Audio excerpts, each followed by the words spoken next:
So in the editing phase of the project, one of the first things that we'll do is create a very rough volume balance, just so that we can hear each element roughly where we'd want it to be. Most of that work will be done in the mixing phase, so it's very rough at this point. The next thing that we do is to clean up each track individually. So if we have a look at this backing vocal track, for example, we've got a lot of dead space in here. There's potential that there could be some sort of clicks or lip smacks or leaking from other instruments that we don't want to hear. So we can go through and just remove them, so we're left with just the signal that we want to be able to hear. Now there's a couple of different ways that we can do this in Reaper. I'm going to show you both of them just now. The first thing that we need to do before we start cleaning up the track is to disable the snap feature.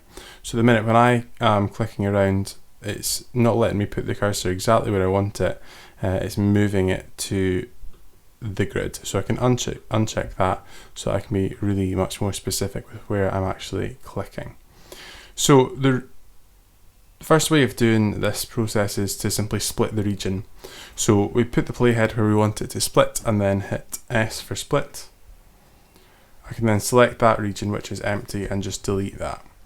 Okay, so I want to make sure that I leave a little bit of, I don't want to start this too near to the sound. We want a little bit of pre-roll, just so that if we're hearing breaths, if it's a vocal performance, then we get to hear that so it doesn't sound too unnatural. We can then come to the end and do the same thing. Now you need to be careful that you don't cut off the sound too soon. So although it looks visibly like the sound is finished by here, it may finish a bit later, and there's actually already some reverb applied to this track. So let's just have a listen and make sure we leave enough space at the end of this region.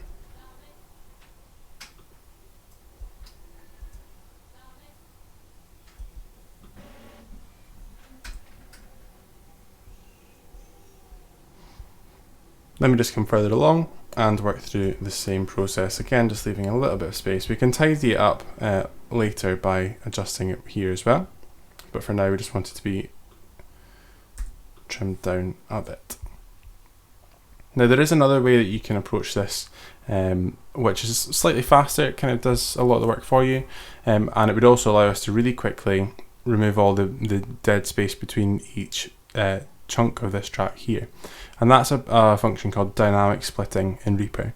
So for that to happen, you select the region that you want it to apply to and then press D for dynamic split, and then you can see here that it is already showing you where it would like to strip away parts of the track. Now by default it tends to show just at transients, where it just actually split it at that point, but we're going to want to do it when the gate opens and when the gate closes. So we're using a bit of a noise gate here to control the length of the region. So we just set the threshold as low down as it'll go, and as soon as noise starts it will be picked up and it will stay part of the region, and once it totally disappears down to below -60 dB, that will show the end of that region. Now there is a little bit of a drawback here in that you don't have as much control over the pre-roll to make sure that you get every single bit of sound before the main audio starts, and also you'll get some other regions appearing which don't necessarily need to. So this one here, for example, there's obviously some sound in there above -60 which has triggered it, but we probably wouldn't hear it. So there's no audible sound in there, but it has passed over the threshold, so it's been kept.